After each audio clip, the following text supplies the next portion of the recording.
प्रश्नावली 3, अध्याय 4 प्रश्नावली 3। पांचवा क्वेश्चन है n स्क्वायर प्लस 1 बटा n, फिर अगला पद कौन सा है n, फिर अगला n स्क्वायर माइनस 1 बटा n। कहां तक जाना है तुमको? कहां तक जाना है? 20 पद तक। 1 2 3 4 कहां तक जाना है? अब सबको जोड़ता जोड़ते जोड़ते कहां पहुंचे? ठीक है, चलिए देखिए। तो सबसे पहले में जोड़ा था कौन सा पद है? प्रथम की दूसरा? प्रथम पद को किसका करते हैं? a से, समांतर पद को b से, अंतिम पद को s से, एवं पद को an से। पदों का योग s है, पदों का योग s है। समांतर पद है कैपिटल A बराबर स्मॉल a प्लस b बटा 2। ये होता है। अब s का मान जब प्रथम पद और अंतिम पद का मान दिया हो तो s बराबर क्या होता है? n बटा 2 कोष्ठक a प्लस n। और ऐसे क्या होता है? sn बराबर n बटा 2 कोष्ठक 2a plus n minus 1d। ये होता है। अब देखिए ध्यान समझना, क्या लिखेंगे? सबसे पहले हम लोग सॉल्यूशन क्या लिखेंगे? सॉल्यूशन। फिर क्या लिखेंगे? दिया है। तो क्या दिया है बेटा? प्रथम पद। तो प्रथम पद को किससे दर्शाते हैं? a से। a बराबर जो पहले में वही है n स्क्वायर प्लस 1 बटा n। सर्वांतर पद कैसे निकालते हैं? बताओ। सर्वांतर पद d बराबर क्या होता है? ये a1 है, ये कौन सा है? a2 है। तो निकालो चलो। b बराबर a2 का मान क्या है? n। बीच में क्या है? माइनस। इसके बाद जब कभी माइनस लगाते हैं तो क्या लगाते हैं? गुड। क्या लगाएंगे? n स्क्वायर प्लस 1 बटा क्या है? n। अब क्या कर सकते हैं हम लोग? क्रिया गुणा। n का n से गुणा करो, n का n से गुणा करो। n स्क्वायर माइनस क्या है? n स्क्वायर प्लस 1 पूरे बटा क्या हो जाएगा? n का n। यहां से d बराबर n स्क्वायर माइनस और प्लस बटा में n प्लस n स्क्वायर और माइनस n स्क्वायर क्या हो जाएगा? क्या बचेगा अपने पास? माइनस 1 बटा n। समझ में आया बेटा? नहीं आ रहे? गुड। अब इसके बाद कितने पद तक निकालना है? 20 पदों तक। किसका मान होगा वो? किसका मान होगा? तो n बराबर कितना होना चाहिए? 20 पद, है ना? n बराबर 20 पद तक जाना है। अब सूत्र जानते हो पदों तक का योग। पदों तक का योग क्या होता है? sn बराबर n बटा 2 कोष्ठक 2a plus n minus 1d। हो गया? तो sn बराबर n की जगह में कितना लिखूंगा? 20। कितना लिखूंगा? 20। n की जगह में 20 बटा 2 a का मान बताओ क्या है? n स्क्वायर प्लस 1 बटा में क्या है? n। बीच में क्या है? प्लस। ये 2 का 2। a का मान क्या है? n स्क्वायर प्लस 1 बटा n। तो रख दिया। प्लस n की जगह में कितना लिखूंगा? 20 माइनस 1। d की जगह d का मान क्या है? माइनस 1 बटा n। d का मान क्या है? माइनस 1 बटा n। का बन अब बताना s 20 कटेगा कितने बार में? 10 बार में। अब अंदर में 2 का गुणा करूं तो 2n स्क्वायर प्लस 2 एकम तो 1 बटा क्या आ जाएगा? अब बताना 20 में से 1 गया 19। इधर क्या है? माइनस 1 बटा n। इसलिए अगला s 20 बराबर ये 10 2n स्क्वायर प्लस 2 बटा n माइनस और प्लस 19 से कम 19 बटा कितना हो जाएगा? जब हर समान रहता है तो कितने बार लिखते हैं? इसको कितने बार लिखेंगे? एक बार। s 20 बराबर 10 क्या हो जाएगा? 2n स्क्वायर प्लस 2 और माइनस 19 पूरे का बटा क्या हो जाएगा? जो 2 बार कितने बार लिखते हैं? एक बार। जब हर समान हो तब। अब बताना एक जैसे दिखने वाले क्या होते हैं? जुड़ते या घटते हैं। तो इसमें एक जैसे कौन कौन दिख रहा है बेटा? प्लस 2 और माइनस 19। बताओ असमान चिन्ह की समान चिन्ह। असमान चिन्ह क्या होता है? घटा दो। माइनस 17 क्यों? माइनस 17 क्योंकि बड़ा संख्या का सामने वाला चिन्ह लगता है। ये क्या होगा इसका आंसर? अतः 20 पदों तक का योग कितना है? अतः 20 पदों तक का योग कितना है बेटा? 10 2n स्क्वायर माइनस कितना है? 17 बटा कितना है? n। ये क्या हो गया इसका? समझ में आया? ये ऐसा क्वेश्चन है मैं जब पहले पढ़ता था ना तो मुझे ऐसे बताने वाले नहीं थे कि आप इसको योग करना है तो मतलब 1 2 3 कितने पद तक जाना है? n पद तक। अब n होता ही नहीं है। बताओ n कहाँ मिलेगा आपको? आपको 20 मिल जाएगा, आपको 30 मिल जाएगा, आपको 40 मिल जाएगा, 50 मिल जाएगा, 80 100 1 करोड़ 2 करोड़ 50 लाख सब मिल जाएगा। लेकिन n आपको नहीं। n को मानते हैं मैं n तक जा रहा हूँ। अब n की जगह में कुछ भी रख सकते 1 2 3 कुछ भी रख सकते n की जगह। अब n बराबर जैसे मैं 80 लिया तो कितने पद तक जाऊंगा? 80 तक। n की जगह में 1 करोड़ लिया तो कितने पद तक जाऊंगा? 1 करोड़। n पद तक जाना है। अब पद मतलब होता है चलना। कभी भी कुछ क्वेश्चन को बनाते हो उसका एकदम डीप जाया करो ना, एकदम उसके तह तक पहुंचा करो, कभी जिंदगी में भूलोगे। अभी आपको किसने बताया था कि ऐसे पद मतलब पदों तक योग बोला है तो क्या करना है? योग बोला है मतलब जोड़ना है, पद मतलब चलना है। तो जितने पद तक चलना है उतने पदों को हमेशा क्या करना पड़ेगा? तुमको जोड़ना पड़ेगा, वही आंसर है। ऐसे होता है ना? तो इसके लिए हम फॉर्मूला मान सकते हैं। लेकिन यदि तुमको याद ही नहीं है तो क्या कर सकते हो? फॉर्मूला याद ही नहीं है तो क्या कर सकते हो? सबको जोड़ सकते हो। लेकिन कुछ कम संख्या हो तब, जैसे 10 पद तक जाना है तब उसको जोड़ोगे तो जल्दी जोड़। अब बोल दिया 150 पद तक जाना है उसको जोड़ते रहोगे क्या उसको? है उसके लिए हमेशा फॉर्मूला का मान तो रखना पड़ेगा ना। तो याद रखना इसमें कहां तक जाना है, n पद तक। अब इसका प्रथम पद क्या बताओ, प्रथम पद क्या है बेटा, माना सॉरी दिया है प्रथम पद दिया है a बराबर कितना है बेटा 1 माइनस 1 बाई n। मैं इसको सॉल्व कर रहा हूं कैसे, देखो बताया था बीच में रहेगा तो क्या करते हैं, माइनस रहेगा तो क्रिया गुणा, क्या करेंगे क्रिया गुणा कर दो ना भाई, कौन रोक रहा है तुमको, n का गुणा 1 से करेंगे तो n एकम n, 1 का गुणा 1 से करोगे 1 एकम a, n का गुणा 1 से करोगे n एकम n, अर्थात a का मान कितना आया n माइनस 1 बटा n। अब ये मान रखना, समझ में आया। अगला जब मैं इसको हल करूंगा d का मान निकालूंगा, समांतर पद किसके साथ है बेटा, समांतर पद d बराबर क्या होता है a2 माइनस a1 है ना, तो d बराबर a2 का मान क्या है 1 माइनस 2 बटा n, बीच में क्या लगाऊंगा, बीच में क्या लगाऊंगा a1 का मान क्या है बेटा n माइनस 1 बटा n, ये वाला रखना है ना। अब इसको भी सॉल्व कर सकते हैं क्या, वैसी सेम टू सेम जैसे इसको किए थे करो, फिर d बराबर n एकम एक दूनी n एकम हो गया कंप्लीट, ये माइनस n माइनस 1 बटा क्या है n। अब कोष्टक लगा है तो कोष्टक को खोलना भी तो पड़ेगा ना।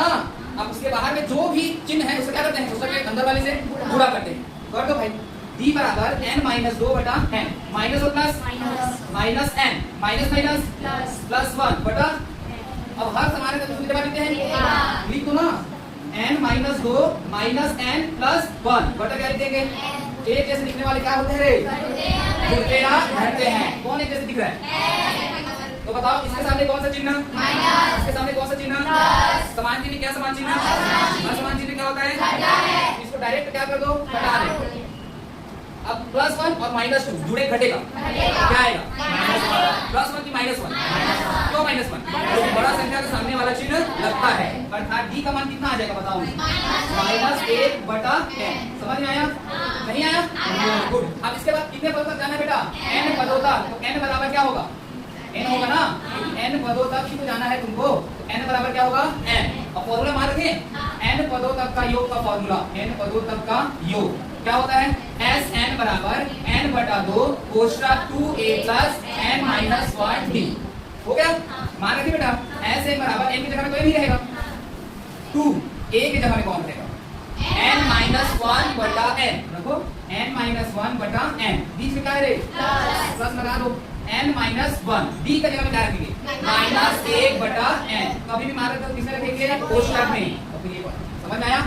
अगला देखो एस n बराबर n बटा 2 कोष्टक 2 का गुणा अंदर से करेंगे, तो 2 का गुणा n से करोगे तो 2n माइनस 2 एकम पूरे का बटा में माइनस और प्लस 1 बटा n का गुणा n से करेंगे, 1 गुणा n से करो n होगा बटा क्या जाएगा n, माइनस और माइनस माइनस और माइनस 1 एकम a बटा क्या हो जाएगा। और जब हाथ समान रहता है तो कितने बार लिखते हैं, सबको एक बार लिखूंगा, गुड। देखो तो फिर एस n बराबर n बटा 2 कोष्टक 2n माइनस 2 अब माइनस n और प्लस 1 पूरे का बटा क्या लिख देंगे, क्या लिख देंगे n। हो गया, कौन कौन कटेगा, हाँ देखिए इधर एस n बराबर n बटा 2 कोष्टक 2n में से 1 n गया, कितना n बचेगा 1n, माइनस 2 में से 1 गया, माइनस 2 में क्या माइनस 1 पूरे का बटा क्या है n, ये n और ये n क्या होगा क्या हो जाएगा कट जाएगा, तो क्या बचेगा आंसर इसका एस n बराबर n माइनस 1 बटा 2, ठीक है इसका आंसर। कोई क्वेश्चन कठिन नहीं होता, बनाने वाला होना चाहिए। आप एकदम किसी भी क्वेश्चन को बड़ा है करके तुम लोग डर जाते, जो डर गया वो भर गया, नहीं जो डर गया समझो वो भर गया, समझे, तो डरना नहीं है, मैं हूं ना, चलिए देखिए प्रश्नावली 3 अध्याय 4 का तीसरा क्वेश्चन, समांतर श्रेणी 24 21 18 देश देश देश कितने पद, पता ही नहीं पता है क्या तुमको, कितने पद करके पता ना, पदों की संख्या किसके साथ है n से, किसके साथ है n से, तो कितने पद लेंगे n पद लेंगे, कितने पद लेंगे n पद, अर्थात n का मान क्या होगा n, n का मान क्या होगा n, उनका योग बोला है, और समांतर श्रेणी में पदों का योग किसके साथ है, किसके साथ है Sn, किसके साथ है Sn, और Sn का मान कितना दिया कितना दिया है 78, प्रथम पद यहाँ से निकलेगा, समांतर पद निकलेगा, और Sn का मान क्या दिया है 78, तो किसको निकालना किसको है n का मान, किसका निकालना है n का मान, किसको निकालना है n का मान। चलिए देखिएगा, तो समांतर श्रेणी में प्रथम पद कौन है समांतर श्रेणी में प्रथम पद कौन है? 24। दूसरा पद 21। तीसरा पद 18। अब डेश कितने पद तक जाएंगे? n पद तक। कितने पद तक जाएंगे? n पद तक। तब उनका योग कितना मिल जाएगा? 78। मतलब जब n पद तक जाओगे ना, उन सबको जोड़ोगे ना, तो कितना आएगा उसका योग? 78। अब योग को किसे दर्शाते हैं? Sn। पदों के योग किसे दर्शाते हैं? Sn। पदों के योग किसे दर्शाते हैं? Sn। प्रथम पद को किसे दर्शाते हैं? AC। प्रथम पद को किसे दर्शाते हैं? AC। तो सॉल्यूशन करें, क्या लिखेंगे? दिया है प्रथम पद, दिया है प्रथम पद। प्रथम पद क्या है? a बराबर क्या है? 24। समांतर पद को किसे दर्शाते हैं? समांतर पद को किसे दर्शाते हैं? d से। d बराबर a2 माइनस a1। तो d बराबर a2 का मान क्या है? दूसरा पद 21। प्रथम पद क्या है? 24। बताओ असमान चिन्ह की समान चिन्ह, असमान चिन्ह क्या होगा? 24 में 21 गया -3। क्यों -3? क्योंकि बड़ा संख्या के सामने वाला चिन्ह लगता है।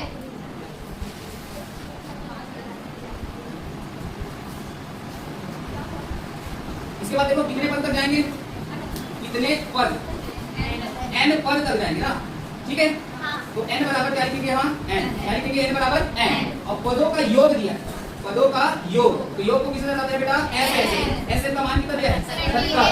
78। फॉर्मूला होता है पदों का योग। क्या होता है? पदों का योग होता है Sn बराबर n बटा 2 कोष्टक 2a plus n minus 1d। ये होता है Sn का मान आपको दिया है, कितना है? 78। n का मान कितना दिया है? निकालना है, बटा 2। 2a का मान कितना दिया है? कितना दिया है? 24 प्लस n का मान निकालना है, और d का मान कितना दिया है? -3। कितना दिया है? -3। यहाँ से 78, ये 2 इधर आएगा, तो क्या गुणा होगा कि नहीं? 78 गुणा क्या हो जाएगा? 2। ये n 24 दूनी 48, 2 चौक 8, 2 3 4, -3 का प्लस n से गुणा करो, माइनस और प्लस माइनस और प्लस माइनस 3 को n से करेंगे तो 3n माइनस माइनस प्लस 3 एकम। समझ में? अब बताओ 78 और 2 का गुणा 156 बराबर n। इधर क्या बचा अपना? 48। बताओ एक से लिखने वाले क्या होते हैं? जुड़े या घटे हैं। 48 से सॉल्व है कौन है? 3। तो उसके सामने प्लस, सॉरी हां, और इस 48 के सामने में भी प्लस, माइनस नहीं है, क्या है? प्लस। ये सामने इसका, तो 48 और 3 कितना हो जाएगा? 51। 51 माइनस कितना आ जाएगा? 3n। क्या आ जाएगा? 3n। n का गुणा अंदर में कर दो, 156 n 51 क्या हो जाएगा? n माइनस n का गुणा 3n से, तो 3n का स्क्वायर हो जाएगा। अब इसको इधर ले आओ, तो माइनस वाला इधर आएगा तो प्लस, प्लस इधर आएगा तो माइनस 51n। ये तो अपनी जगह में है क्या? तो इसका चिन्ह बदलेगा क्या? ये क्या रहेगा? प्लस 156। इधर क्या हो गया? 0। ये माइनस इधर आया तो प्लस, ये प्लस इधर आया तो माइनस। ये तो अपनी जगह में है, इसमें रहेगा वो प्लस c बराबर क्या हो गया? 0। अब इसमें देखो तो 3 का भाग दे दो, बनाने आता है श्रीधराचार्य विधि, वही उसी विधि बना। या तो मध्य पद तोड़ने वाला बना सकते, कोई दिक्कत, मध्य पद तोड़ने वाला भी बना सकते हो, श्रीधराचार्य विधि से बना सकते हो, किसी से भी बना सकते हो। तो मध्य पद तोड़कर भी बनाया जा सकता और श्रीधराचार्य विधि से भी बनाया जा सकता। बट इसमें 3 का भाग में तो लगे 10, क्योंकि जा रहा है तो दे दो। क्या करेंगे? 3 का भाग देने पर, 3 का भाग देने पर 3 का भाग दे दो, 3n square minus 51n plus 156 बराबर 0। बटा में क्या लिखूंगा? 3। इसके भी बटा में 3, इसके भी बटा में 3, और इसके भी बटा में 3। चलो ये और ये 3 का भाग करो, 51 से ज्यादा ना, 3 एकम 3 एकम 3, 2 बचा, 3 सत्ते 3 पंचे 3 दूनी 3 सुनम 0। मध्य पद वाला जानते हो? पहले और लास्ट का गुणा, तो 52 एकम, जो गुणा करने पर कैसा 52? प्लस 52, और जोड़ने पर क्या आना चाहिए? -17। गुणा करने पर प्लस 52, क्योंकि कुछ नहीं मतलब क्या रहता है? a। तो 52 एकम, इसके सामने में प्लस, इसके सामने में प्लस है, तो गुणा करने पर कैसा 52 आना चाहिए? प्लस 52, और इसी को जोड़ना बोलते हैं, और जोड़ने पर क्या आना चाहिए? -17। अब पहाड़ा पढ़ो, 52 किसके पहाड़ा है? 17 के में आता है नहीं, 13 के में आता है। 13 चौक, तो 13 और 4 को जोड़ देते, 13 और 4 को जोड़ोगे तो 13 चौक 52 हो जाएगा, और 13 और 4 को जोड़ दोगे कितना आ जाएगा? 17। तो ये भी देख लो, 13 गुणा 4, जब मैं ये 52 होगा और 13 और 4 को जोड़ भी दूंगा तो 17 तो आएगा, लेकिन किसमें आएगा? प्लस में। तो मैं क्या करूंगा यहाँ बताओ? माइनस करूंगा, -13 और -4, तो माइनस और माइनस प्लस, 13 चौक 52। तो यहाँ सेम जोड़ दो इसको फिर, -13 और -4, तो क्या हो गया यहाँ? -17। n को जोड़ दो बस बेटा, इसमें -13 कर दो और -4 है, तो ये भी कितना हो जाएगा? -17n। अब यही तो मध्य पद है, यही तो बीच वाला है क्या? अब इसी बीच वाले की जगह में क्या लिख देंगे? -13n और -4n, अर्थात ये बीच वाला हट जाएगा। ऊपर जब लिखना पड़ेगा -13n और -4n लिखो, तो n square -13n -4n plus क्या लिखेंगे? 52 को 13 इंटू में 4, कैसे कैसे है? -13 और क्या है? -4, ये ना बेटा, बराबर क्या हो जाएगा? 0। कंप्लीट। अब जानते हो कैसे करते हैं? अध्याय में जाओ, मध्य तोड़ने वाले में कैसे लिखते हैं इसको? n इंटू इसको 13 इंटू 4 इंटू इसको क्या लिखेंगे? प्लस माइनस 13 इंटू माइनस 4 बराबर में 0। ये वाला और ये वाला क्या हो जाएगा? बाहर। क्या बचेगा अंदर में? n minus 13। इसमें कौन बाहर निकलेगा? माइनस 4 और ये वाला माइनस 4 निकल जाएगा। तो माइनस 4 को निकाल दिया, अंदर में क्या बचेगा? n और ये माइनस प्लस क्या हो जाएगा? माइनस बराबर 0। तो दो कार्य कितने लिखेंगे? देखो भाई n माइनस 13 और क्या है? n माइनस 4 बराबर क्या हो जाएगा? 0। तो तुलना करोगे तो n माइनस 13 बराबर 0 अर्थात n बराबर कितना आ जाएगा? और n माइनस 4 बराबर 0 करोगे तो n बराबर कितना आ जाएगा? 4। अर्थात इसका आंसर क्या हो जाएगा? 13वां पद और चौथे पद का योग क्या होगा? 78। देखो करके देख लो। अतः 13 व 4 चौथा पद का योग क्या होगा? 78 होगा।